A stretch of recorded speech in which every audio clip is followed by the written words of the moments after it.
Neyniyim, necə eləyim? Analar qədim uşaqlarına arzu etdikdə, onların ən böyük arzularından biri buydu ki, neyniyim, necə eləyim deməyəsiz. Amma bu günləri ölkənin vəziyyəti, iqtisadi vəziyyət elə bir boğunaqlı, acı bir vəziyyətdədir ki, bahalıq günü-gündən insanların belin elə bükməkdədir ki, artıq hər kəsə rast gəlirsən, dərindən bir ah çəkərək neyniyim, necə eləyim deyir. Nə eləmək olar? Bu vəziyyətdən çıxmaq üçün nə etmək olar? Qədim ataların, anaların başqa bir sözü də vardır. Deyərlər, ağıllı düşünənə qədər dəri basıb çayı keçər. Bunu bilməli ki, bu yük bizim yükümüzdür.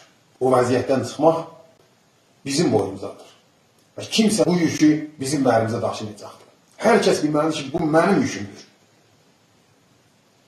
Və əlimizdən bir iş gəlir. Hər kəsin əlindən bir iş gəlir. Özəlliklə mədəni mübarizədə hər kəsin əlindən bir iş gəlir. Hər kəsin. Hər hansı qonumda olursan, ol, əlindən bir iş gəlir.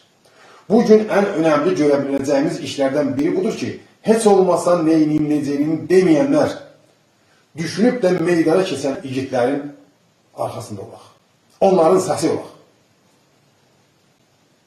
Onlar bu vəziyyətdən çıxmaq üçün bir sıra işlər görmüşlər və hakimiyyət ona görə ki, bu işlər ümumiləşməsin, onları tutuqlayıb cəza verir. Baxsanız, İran cəza qanunlarında bir sıra zülmlər öngörülürdür. Və onların bir sırası sadəcə insanları elə bu neyniyim, necəliyim vəziyyətinə salmaqdır. Rejimə qarşı təbliğ edə bilməzsən, yəni nə qədər narazı olsan da rejimə qarşı təbliğ edə bilməzsən. Bir araya yığılıb bir iş görə bilməzsən, siyasi təşkilat qura bilməzsən. Yəni onların istəkləri budur ki, insanlar tək qalsın və tək qalan insan təbii ki, özünü gücsüz sanacaq və neyniyim, necəliyim deyəcəkdir. Bu arada bizim ən önəmli görəcəyimiz iş budur ki, birincisi hər şeydən öncə düşünməliyik bizim bu vəziyyətdə boynumuzun yükü vardır. Və əlimizdən bir iş gəlir, hər kəsin əlindən bir iş gəlir. Meydanda olan insanlara dəstək olmalıyıq. Onlar ki, bizim səsimizdirlər. Onlar ki, susmuş dillərin harayıdırlar. Oğlunu, atasını, anasını düşünsəydi, onların çətinliyə düşəcəyini qayğı etsəydi, təbii ki, bizlər kimi sakit qalacaqdı. Amma o ata-anasının balasını sevdiyi halda məsuliyyətdən qaçmayıb və meydandadır.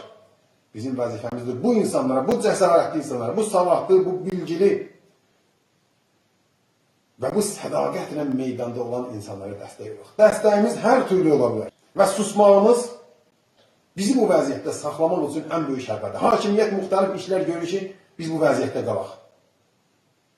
Hər nə deyirlərsə, onlar onu bilin ki, bu vəziyyətin sürməsi üçündür. Yəni, bu vəziyyətdən daha pis bir vəziyyəti göstərmək, insanları hədələmək, gəlin, rəy verin, bu vəziyyət pisləşəcəkdir. Bunlar hamısı ondan ötürədir ki, bu vəziyyət sürsün. Əgər bu vəziyyətdən narazıyıqsa, ah çəkirirsə, dərindən İçimizdən yanırıqsa, onu bilin ki, bu vəziyyətin dəyişməsinə addım atmalıyıq. Bu vəziyyətin qalmasına yox. İbrahim Asmani, Azəroğlu, bu yiğitlərdən biridir. Bunun arxasında dayanmalıq. Bu adam heç nəyə mən yoxam deməyibdir. Bütün ictimai məsələlərdə meydanda olubdur. Mən bütün yoldaşlardan, bütün vətəndaşlardan, yaşından, başından asılı olmayaraq hər kəsdən istəyirəm bu insanlara dəstək dursunlar.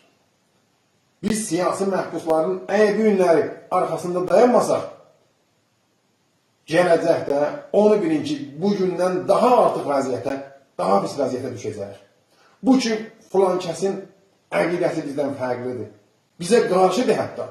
Biz belə şeylərə baxmalıyıq. Əgər bu günləri məmləkətin ən böyük sorunlarından biri demokrasinin olmamasıdır, buna inanmalıyıq ki, demokrasini əməldə piyada etməliyik, özü indidən. Biz muhalifimizin səliqəsini bəyənmədiyimiz insanların belə haqqından difa etməliyik. Və siyasi məhbusların haqqını difa edən hər kəsə dəstək olmalıyıq. Onu bəyənməsək də, onun davranışlarını, geçmiş davranışlarını bəyənməsək də meydanda olmalıyıq. Budur çıxış yolumuz. Bu yolda əl-ələ, çiyin-çiyinə meydanda olmalıyıq. Yaşasın Azərbaycan, yaşasın məsuliyyətli insanlar. Yaşasın azadlıq, ədalət, milli hökumət.